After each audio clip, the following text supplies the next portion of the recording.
बर्तमान बड़ खबर पाणीपाग को नहीं बड़ सूचना नुआ अपडेट। फेब्रुआरी आरंभ डराइलाणी खरा राजधानी में 4 दिन है 35 डिग्री उपर पारद आग को आहरी ताती बढ़िबार संभावना। सेपटे प्रबल वर्षा नहीं हाई अलर्ट जारी मारी आसुची बात्या गैब्रियल। हेलो फ्रेंड्स मु शक्ति आप देखुंत नरसिम्हा क्रिएशंस स्पेशल। तेज यहाँ नहीं कौन रही डिटेल्स इनफर्मेशन आज वीडियो रे जानिबा ता पूर्व वीडियो को लाइक करंतु जदि पाउछंती आपनकर संग साथी मानकु वीडियोटी को शेयर करनियतु।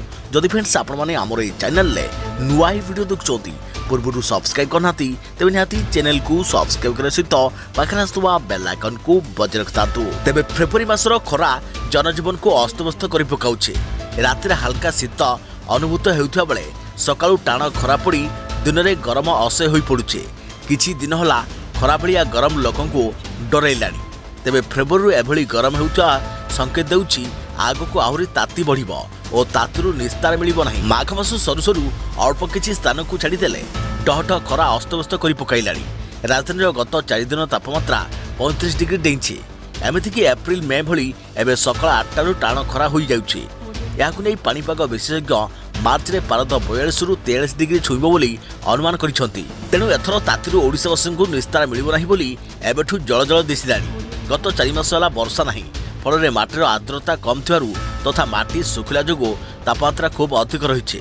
सेहिपरि वायुमंडल रे आर्द्रता कम जोगु ताती बढ़ुछे। अन्यपटे चलित वर्ष लालिना निष्क्रिय होई एल निनो सक्रिय होइथारु देशर पाग एथर उष्म रहिबो। वर्षा कम गरम अधिक रहिबो बोली एमडी सूचना दैछंती। अन्यपटे न्यूजीलैंड रे प्रबल वर्षा पवन जारी देश में जरूरीकालीन परिस्थिति घोषणा। न्यूजीलैंड को बात्या गैब्रियल भय आगु बढ़िबा सह सामुद्रिक झड़ प्रकोप देखाउछि। न्यूजीलैंड उत्तर द्वीप आड़कू बढ़ुछि बात्या गैब्रियल। ऑलैंड और आखपाख अंचल में हिट करिपारे सामुद्रिक बात्या। यार प्रकोप को दृष्टि रखी न्यूजीलैंड रे जातीय जरूरीकालीन परिस्थिति जारी होइछे। एबे ऑकलैंड पूर्व 100 किलोमीटर दूर रही सामुद्रिक झड़ यह पूर्व दक्षिण पूर्व दिगरे गति करिबो। तेबे बात्या प्रभाव में आरंभ हो जाइछि प्रबल वर्षा पवन। हाई अलर्ट जारी सतर्क सूचना।